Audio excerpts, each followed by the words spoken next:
Kegagalan Indonesia melangkah ke Piala Dunia 2026 memunculkan satu pertanyaan besar. Sampai kapan kita akan terus bermimpi melihat tim nasional tampil di pentas sepak bola tertinggi tersebut? Seorang pakar pengembangan sepak bola usia muda, Byer, sempat muncul dengan cuitannya di X. Byer muncul soal dirinya sempat diundang untuk memperbaiki sepak bola Indonesia, tapi belum berhasil karena faktor non-teknis yang lebih dominan. Pandit Football berkesempatan berbincang lebih dalam tentang sosok Byer, mulai dari karir sepak bolanya sampai akhirnya bergelut dengan pengembangan usia muda.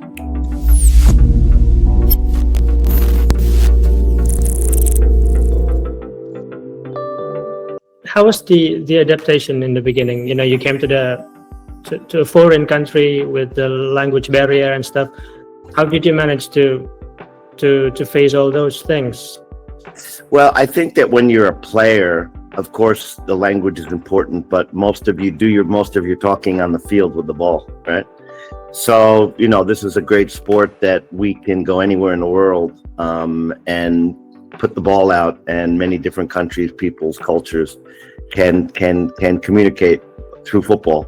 So it wasn't that difficult, I guess, but it wasn't until I finished my playing days and decided to stay here that I knew that I need to kind of work on my Japanese language ability. So you speak quite a fluent Japanese, I guess, now. I think so, although my kids make fun of me sometimes. Okay, after playing, you retire there, but the question is, many players continue their journey after football as a first team coach, but then you chose the youth development. Yeah. Why? I mean, is there any specific reason behind that decision? Yeah, well, because when I first finished playing, I had no coaching credentials. First of all, licenses I do now, but I didn't then. And then also, I was very interested in youth development because when I was even a young boy in America, and I was in high school and then in college, I worked at some football camps as a young kid. And I kind of got we say in English, the bug, so to speak, or the interest of coaching kids and being around a fraternity of coaches. So I was influenced by a lot of good young coaches at the time. And I always wanted to do events for kids because I had a good friend of mine who's a pretty famous guy in America who used to go around the country doing football events. So that was basically my first job after I finished playing. I pitched this idea to a sponsor, Nestle, and I convinced them. Milo is the drink. I think you have it in Indonesia as well. Maybe.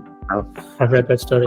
I convinced them to sponsor me and a bunch of former Japanese players, a couple of national team players, to sponsor us going around the country and interacting with kids. So that was what I started to do, and I really enjoyed it. When the first time doing it, did you think that young players are an important assets for the future of a nation? Is that your mind back then? Sure. I always knew that youth development was important, but it wouldn't be. There's a bit of a timeline. I finished playing in 1988. And in 1989, I started doing those Nestle events.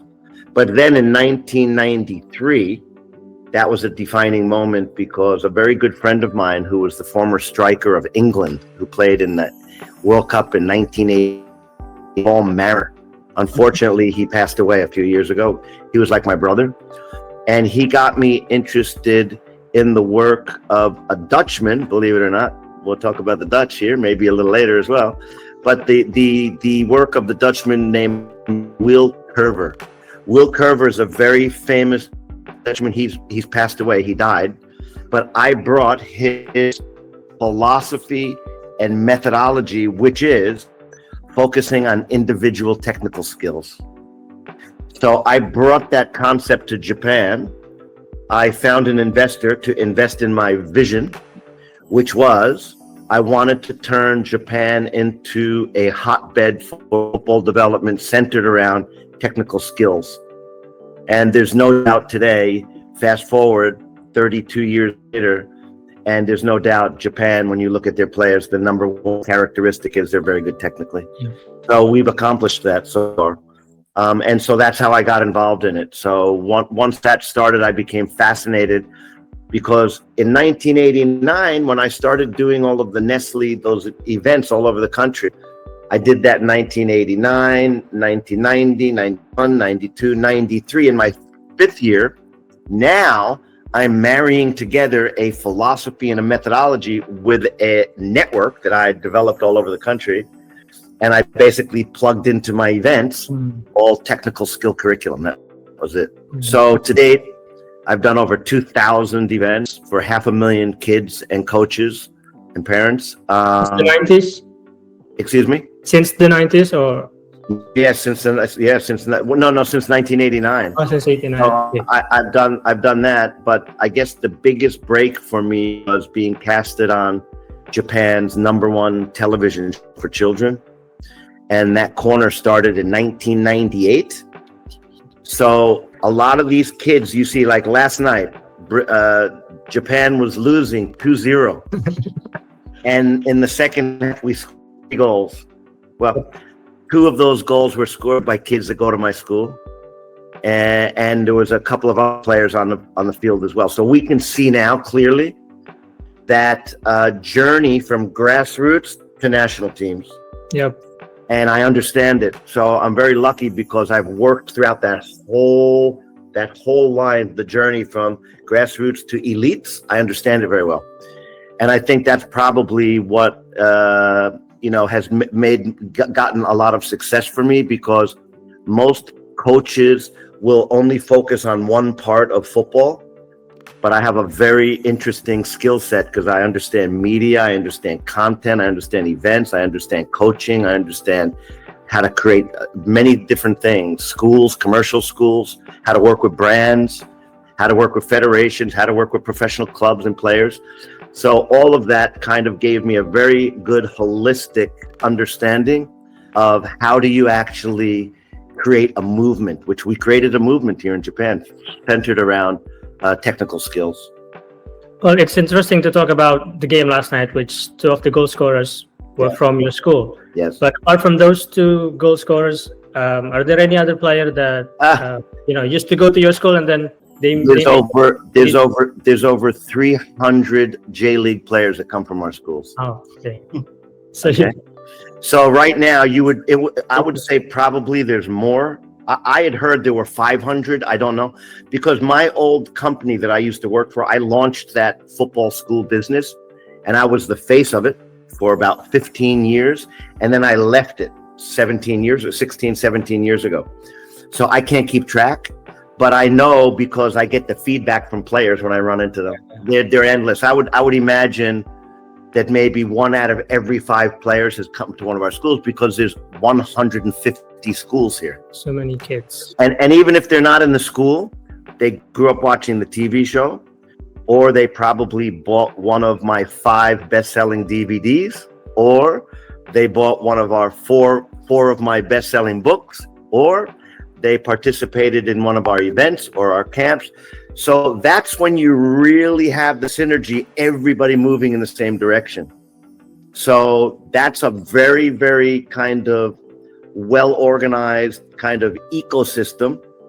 And the constant is technical skill, technique. That's it. Technique, technique, technique. Everywhere you look in Japan, whether it's football magazines, my company was the first group to actually tie up with the biggest football magazine in Japan, called Soccer Digest. Actually, they don't call it football here, more soccer. And we started with 2 pages in every edition of their magazine. And then all the other magazines copied us, which is great. Also had 2 pages in Japan's #1 comic book that I presented, 1.3 million copies per month for 14 years. So the impact is huge. You can't really get away from it. And that has created a culture of understanding that focuses on the importance of ball mastery. Yeah. Okay. Following to that story, we know that Japan has the Japan's way, and is what you have just told me a part of the Japan's way. How is it going so apart? I think I've read the whole Japan thing. I'm friends with many of the JFA people. The current general secretary is a former teammate of mine. The former chairman, his two boys were in my football school. I know them all. So I would say that there's absolutely no doubt that focusing on technical skill development is definitely part of the Japan way. It might not say it in print, but everybody knows it. Everybody knows it. So that's the funny part. The funny part is that sometimes countries do so well and nobody can really understand what works. And so you could meet some people and some of them say, oh, Japan is so good because we have the J League, 32 years, we have promotion, relegation, we have 60 teams, blah, blah. Some people might say it's JFA. We have many coaches with licenses. We have 8 regional training centers. Every state has a training center, blah, blah, blah. It's all of it. It's all of it. But the most misunderstood part of football development is grassroots football. Most people don't understand it, and they believe it's more of an obligation rather than an opportunity. So people sometimes don't understand what's really working and what doesn't work. But I can tell you, because I live here for 40 years, and everywhere I go when I interact with football people, they're always talking about the technical schools, the TV show, the DVD. So it's very much recognized, the contribution that we have had for Japanese football. Is that how you introduced the philosophy, football starts at home, where you think parents or family could be a big part of a player in it's interesting because Football Starts at Home was born out of me writing a book called Football Starts at Home. That book was written in 2015, 10 years ago. Japan is definitely a beneficiary of Football Starts at Home because I appeared on television for 14 years every weekday morning. And where did that come into it? That came into the living rooms of all the kids.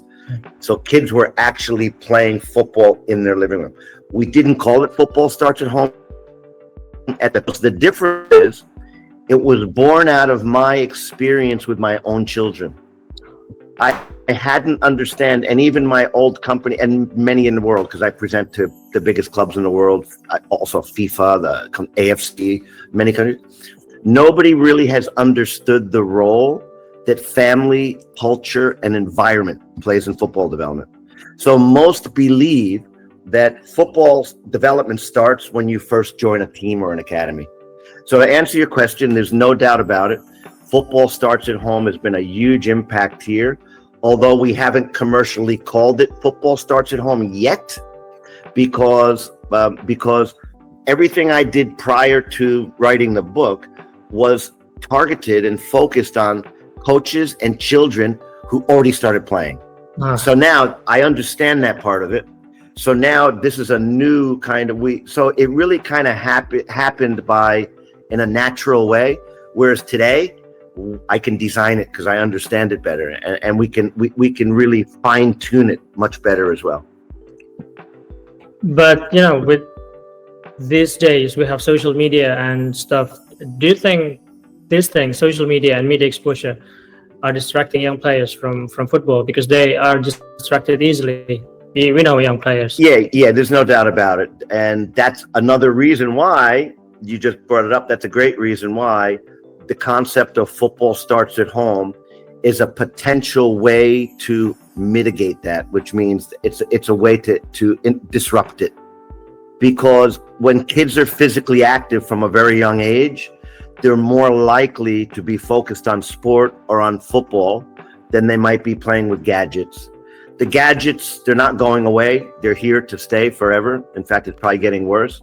But I think that physically active children from an earlier age is definitely a big influence on trying to at least keep them a little bit away from the gadgets and the phones to focus on something else, which is football. But sometimes in Indonesia, the parents are more passionate than the kids itself. Yeah. How do you think, is there any suggestion for the parents to No, so to know their place? That's exactly why football starts at home exists now. It's to educate parents. It doesn't do anything directly with the children. So football starts at home is a program that is focused on parents and using their influence with their young child as soon as they can start walking. It's basically creating a culture at home where football starts. Okay. And if you can win over and basically influence the parents, everything starts at home. Everything starts at home. So once a parent uses football as a tool to play with their kids, to bond with their kids, ball mastery for a very small child is developing the ability to pay attention, to focus. Because a little 2-3 trying to control an object with their feet, that's a mental exercise. But the movement makes it a physical exercise. So you've got two things working. And so when we explain this to the parents, we win them over 100%, because this is framed more in the context of early child development. This is in the context of family. It's in the context of healthier children because they're active. And also we have research data. We have the receipts to show. I've worked with Harvard University, Stanford University, and the University of Houston, where we have researched and studied hundreds of children, and we've literally made them smarter. And the reason why is because once a child develops that ability to focus and pay attention, the brain is learning how to learn. And when the brain learns how to learn, it's not just for football, it's for math, it's for science, it's for reading, it's for whatever it is that you want to focus on. So that's a very, very important part. And I think it's important because countries like Southeast Asia or Asia in general, even Japan, many parents look at football as a distraction to education. So they don't want their kids to play. So we frame it more in the context of education. And that's why the schools and the parents, they love our program. That's a very typical of Asian parents, I guess. Yes, it is. For school over everything. Definitely. So in that case, what do you think is the most suitable methods for Indonesian people to build a long, sustainable roadmap, maybe for reaching the World Cup? Yeah, well, again, here's the thing. First of all, whenever anybody's making a roadmap, they're always thinking mostly about the elite side of football. So football starts at home, challenges this common belief that in order to develop top football players, most think it happens at the elite level. We say, no. It happens at the entry level. The problem is that you bring foreign coaches or whoever, the best coaches in the world, to your country, and the player's technical ability is not good enough to benefit from the good coaching. So a lot of these coaches come there, they've got all the credentials, they've got, we've got the Dutch way, the Belgian way, the French way, the Spanish way, the Brazilian, there's so many different ways. You cannot import another country's culture. So for me, if I was in a position of influence in Indonesia, I would start first by basically building a very, very strong foundation and then scaffolding up. But the problem is everybody's building the house and there's nothing below. Yep. The foundation is the most important part of 100%. Yeah. And can we go back a little bit to your days in Indonesia? How, back in 2013, if I'm not mistaken. Yes. How did you get the first call from? How did you end up here back then? Because there's a lovely person. He's like a family member to me, and his name is Mr. Bob Hippie. Do you know who Bob Hippie is? Bob Hippie. I've heard that, but he's one of the most famous former national team players in the history of Indonesia. Okay. Pak Hippie, Hippy. Bob Hippie. Okay. Yes, Bob Hippie. Oh yeah. Bob Hippie went to college in my hometown in upstate New York, and to this day he's still a legend there. He was an unbelievable technical player, played for your national team. He played everybody in football. Anybody that's older knows Bob Hippie, trust me. Okay. And he's very respected. So he was the first person to invite me. He was part of the federation as well. I think he was like an advisor, or he's always been connected to. The thing about Bob Hippie is everybody loves him in your country. Usually, if you're coming, I know because I know Indonesian football. I know Indonesian football politics. I understand it. Bob is loved by them all. So Bob was the one who was trying to recruit me to come in and work in Indonesia back around that time, which was, I think 2013-ish. And I made a couple of trips down there. I made some presentations. And then there was a lot of instability in Indonesian football because they had the two dueling leagues with Arifin Panigoro and Mr. Barkley, and they're going back and forth. And then the PSSI got penalized and sent out of FIFA. So I saw it all. Yeah, that's the years of living dangerously for us. Yes. Journalism. So that was my entree into Indonesian football. I understand it, and that was my first way. And then the second is that I have a very, very close friend that maybe you know, and his name is Ryan Gozali. Ryan Gozali. Yes. Yep. Ryan Gozali is a very active. You know, there was a college sports league in your country. Which one? Yeah, I'm so terrible. Lima. I heard the guy say it. The guy just said it. Lima. That was Lima. Yes. Lima. Yes. Yeah. Oh. So he's the CEO of that. Yeah. Okay. So he I chat with him quite a bit, and he was also we were trying to figure out some way to get into Indonesia. And then there was a group that came to me. They wanted to copy the style of football schools we had in Japan. So we were trying to do a licensing deal, but they just couldn't get any business going, and it just collapsed. Nothing happened.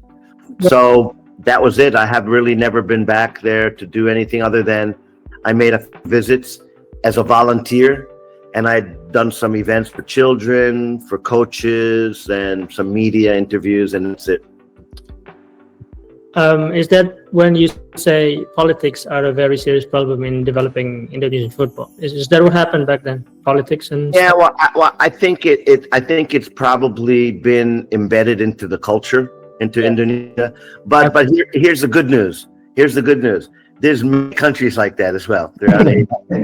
So Indonesia doesn't have a monopoly on football and politics. Many countries do. Oh. But I think that because of my visits and seeing what's happening there and meeting some of the key people involved, I understand it a little bit better, and I can understand also how it can get in the way of football development as well. Yeah, it's intriguing that you once said that if Erick Thohir invested his money to youth development, we might have made it to the World Cup instead of investing to DC. How is that possible? How is that money could make us to? Yeah. First of all, it was a little bit of a misquote. It was in the context of the conversation. It was clear. What I was saying is that Indonesia should focus on going and winning an under-17 World Cup. Okay, because first of all, it's easier. The criteria, and even especially now, because it's every other year, almost every year, there's an under-17 World Cup now. So the point of that is that I was saying is that you've got a guy like Erick, who is a very well-known guy. He's a very wealthy businessman. He's owned football properties before, clubs in Europe and in America. Okay, so obviously he's a man that's taken very seriously. So I believe that someone needs to shine the spotlight on youth development, grassroots football, families, youth. And until you get some champion of that, you're just going to see more of the same. I think for the next few years, it's the same thing. What happens is that politics and sports, they don't mix well. It's like a disaster, and the reason why is because many times politicians, their key performing indicators are elections and popularity. Yes. Right. So the reality is their term is only 4 to 5 years as well. So in 4 to 5 years, you can't do anything spectacular in youth development. Youth development is more of a marathon. It's not a sprint to the finish line. So there doesn't seem to be that focus. And then also, I've noticed that in Indonesian football, the president, there's no succession plan. Usually what happens is that one president leaves and the new guy that comes in doesn't continue what the other guy was doing. They call for the reset again. We got to set the reset button. Yep. So it's constantly being turned over. It's like a bridge that goes nowhere. Yep. But again, that's not just Indonesia. That's many, many countries in Asia. Yeah. Yeah, it's more of a mindset of Indonesian. They only care about themselves, their political career and stuff. But taking a look at our current situation in Indonesia, and according to your experience visiting many Asian countries, what is the most realistic way for us Indonesian to at least start the path to the World Cup? Yeah, again, it's going to be 1 or 2 years, but what can we do? Yeah, it's. I almost sound like what we call a broken record because I have the same message. But again, you can call it whatever you want to call it, but unless you start doing stuff at home and starting with the 2, 3, 4, 5-year-olds, and you get the buy-in from the parents, and then you get the buy-in from the Ministry of Education, the Ministry of Sports. One of the great things about our program is it allows football federations or associations to work with other groups they might not usually work with. And so, for example, I just did a huge program in the Philippines. Trust me, you've heard it here today. In 10 or 15 years, people are going to be scratching their head saying, what the heck happened in the Philippines? Okay. I went last year. I made 5 visits to the Federation. Now, this is a true story. This is documented, okay? I got asked to do a presentation for the new president of the PFF, the Philippine Football Federation. His name is John Gutierrez, okay? I did a presentation with him remotely, the Football Starts at Home presentation, and when I finished, this is what he said. Tell us how to do it. When can you come? Wow. 1 week later, he flew me to Manila. I went to Manila. I sat in his boardroom, and for 3 days, he brought all of the stakeholders in football in and out, in and out. I must have done the presentation 25 times. Then he asked me, tell us what to do. Tell us 2 big things to do. I said, okay, how many football state associations do you have? We have 33 regional football associations, 33 RFAs they call them. I said, okay, we have to go to every single one of those 33 RFAs, and we have to build the advocacy. We have to convince them that Football Starts at Home is your flagship grassroots activity. So you know what he did? He used his own private helicopter. He and I, together with his staff, we went to every single one of those 33 regional football associations. In the helicopter. Yes, which guaranteed every time we landed on the helicopter, who was waiting for us? The Regional Football Association president, general secretary, technical director. Then they would take us by caravan with a police escort, and we would drive to the mayor's office or to the senator or to the congressman. And we created a huge story around it. We did events. Again, I'm happy to send you what it looks like. We have it all documented. So that was the one, to build the advocacy, show everybody what's the buy-in, excite them, inspire them, motivate them. Then we created an online content, Football Starts at Home for the Philippines website, that we give away free to anybody in the Philippines. And then we also had meetings with the Department of Education to convince them that this is a program that they should behind. We also had meetings with the media. Exactly what needs to happen in Indonesia as well. There needs to be a movement created around this concept where parents buy in, because you want to really hit the reset button. It starts with 2, 3, 4, 5-year-olds. It doesn't start with the elites. Yes. And it's football starts at home is the skeleton key. We call it the skeleton key, which means it'll unlock any lock. So once you get the buy-in and you've got hundreds of thousands of little Indonesian boys and girls that are skilled at ball mastery, watch how quickly the media comes, the brand and sponsors come, the players get developed, more people get interested in the football, and the whole football ecosystem starts to explode.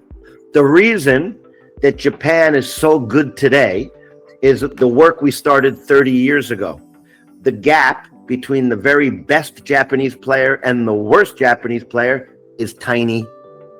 The gap between the best Indonesian player and the worst Indonesian player is like an ocean, too big.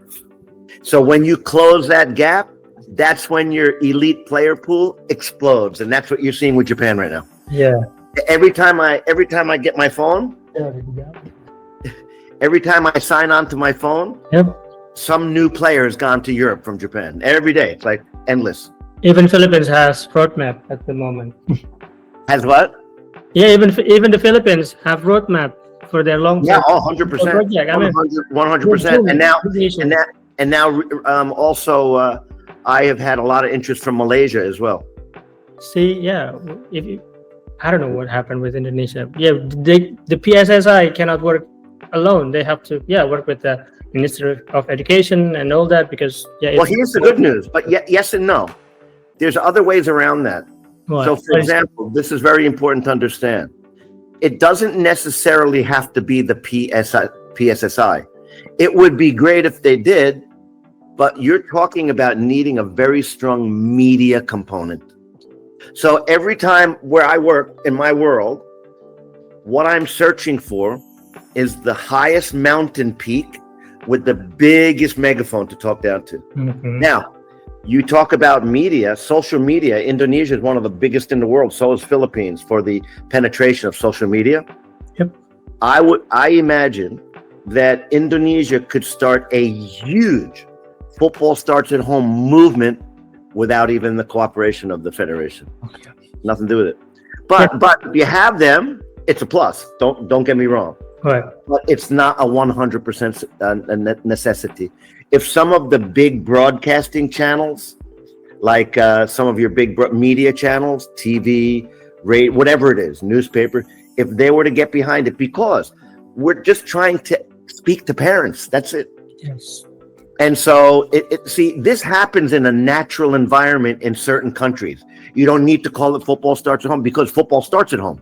Yep. And what I mean is, there's 211 countries that make up FIFA. 211. At that 200 on the men's side, only 8 have won a World Cup tournament. Uruguay, Brazil, Argentina, Germany, Spain, France, Italy, and England. That's it. At those 8, 6 are Latin countries. Why is that important? They're the serial repeaters. They're the developing the best players. And you know why? Because a Latin father is more likely to use a ball to play with his child than other countries. That's it, man. So these kids are getting football starting at home, and it's starting as early as a child starts to walk. And the football world has not caught up to what science knows, and that is that the perfect golden age for learning technical skills, they got it wrong, man. The whole world has gotten it wrong. They think it's older age groups, 9, 10, 11, 12. It's not. Skill acquisition, the golden age is between 2 and 5 years old. But between 2 and 5, a child hasn't joined organized play yet. So they don't exist in the eye or in the brain of a PSSI or FIFA or anybody. But in the Latin countries, those kids are getting a huge head start. So 2 types of countries. Football strong culture where a child has already mastered the basic building blocks to play before going to training, first play. Now, when that kid joins his first team, he or she will benefit from good coach, but they just have to play. The other countries, many of the kids are joining the team to learn the basics, and that's it, man. So that's the difference between a football culture and a non-football culture. What's happening at home is important. That's not to say that the other parts of the ecosystem aren't important. Of course they are. Good coaching, facilities, good competition, good officiating, referees, elite player development. But the difference is, if you get all of those other ones right, like for example, I'm sure in Indonesia and most Asian countries, the federation complains, we don't have enough money. We don't have enough facilities. We don't have enough coaches. We don't have enough coaches' education. We don't have enough curriculums. We don't have elite player pathways. We need the expert from overseas to hold our hand. Okay, those are important, but let me tell you, without the culture piece of football starts at home, you can do all of that other stuff, like many countries are doing, and you'll be watching the World Cup from your living room instead of going to watch your country play in the World Cup. Because there's a connection to it. There's a connection to it. And it's very misunderstood. Very few people understand how do you really develop a strategy for elite players. And so that's the problem. They're putting now, that's one of the reasons, you wound up getting the coaching staff that you got at Indonesia, because everybody thinks it's a coaching problem, but it's not. It's not a coaching problem. It's a problem that you don't have a big enough elite player pool that can basically benefit from these great Dutch guys or the Belgium guys or whatever country you want it to be. And that's the problem. Okay. Yeah, I guess that's the thing in Indonesia, because sometimes you mentioned that it doesn't have to be PSSI to do that work, but if us outside the PSSI doing that and it becomes big, the PSSI take credit for it.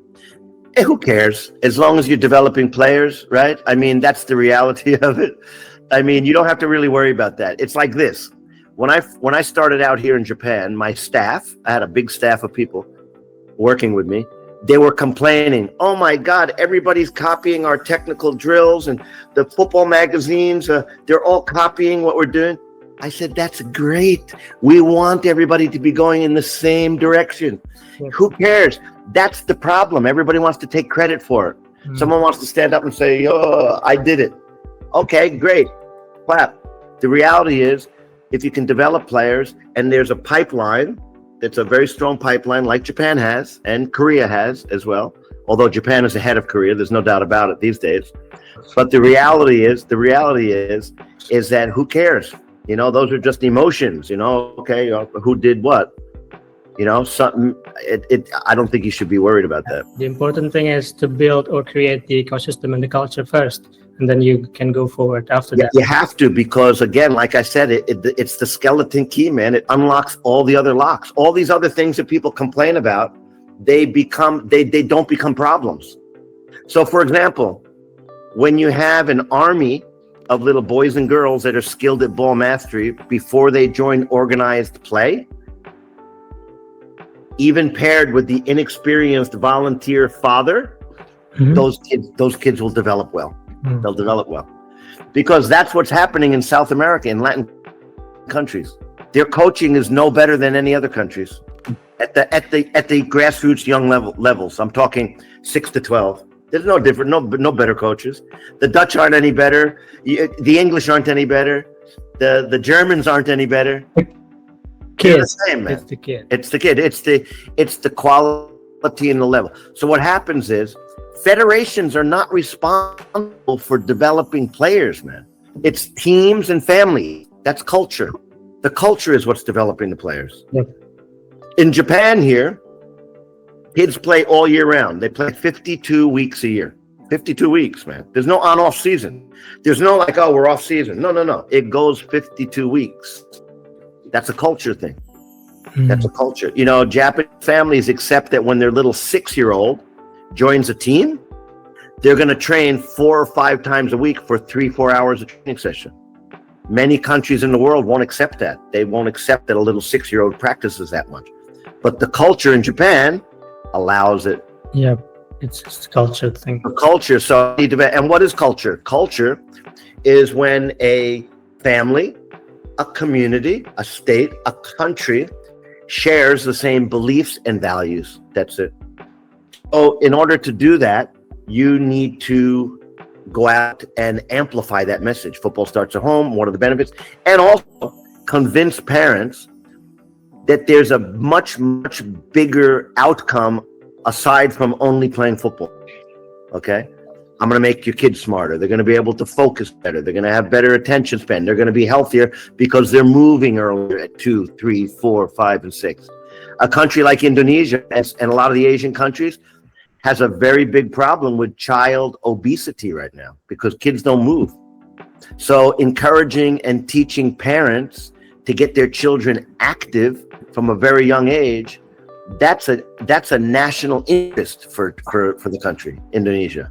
I would imagine somewhere in the government is spending millions and millions of dollars trying to figure out how to reverse child obesity because the kids it's unhealthy, which means it's going to be a burden on the taxpayers because you're going to have to take care of a lot of sick people.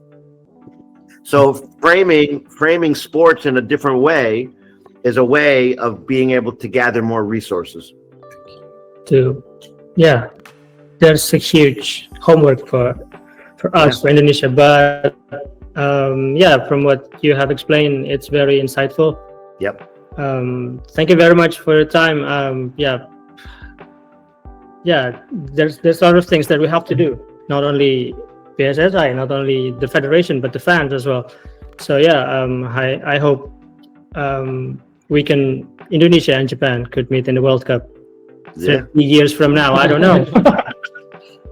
Maybe 30 years from now, I don't know, but it is what it is. Well, I posted a tweet on Twitter or X or whatever you want to call it. I don't know. It was a couple of months ago. Maybe you saw it. Twitter still. I still call it Twitter. Yeah, Twitter. And I posted something about Indonesia, and I said that Indonesia has the potential to be the Brazil of Southeast Asia. Mm-hmm. Although we beat Brazil last night. Did I say that before? Yeah. I'm joking. Yeah. So I saw that tweet. Yeah, and it had 4 million views. Yeah. So, social media is a big tool in Indonesia. To be used in a proper way, it can do a lot. Yeah, to spread the information, to spread the culture and stuff. Yeah. Absolutely. We have that power. We have that option to do. Yes. So, I guess, actually, I want to talk about football more with you, but I'm okay. I have a limited time. I have to transcribe this interview and stuff. Hopefully, we can meet some other time again. Thank you very much, Tom Song. Is that what you there? Call me anytime for a part 2, okay? Thank you very much. All right. Bye-bye. Bye-bye. Cheers. Bye-bye. Yeah.